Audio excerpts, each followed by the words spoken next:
சிட்டு குருவி கந்த வானத்துல பட்டிருக்க விரிக்க சொல்லி தரணுமா?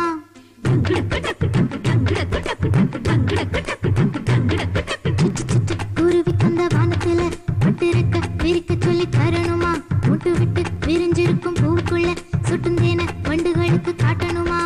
பறவை போலவே எங்கும் பறக்கும் மனசெல்லாம், ஒரு பறவை போலவே பறக்கும் மனசெல்லாம் பூத்து குலுங்குதே. குருவி கந்த வானத்துல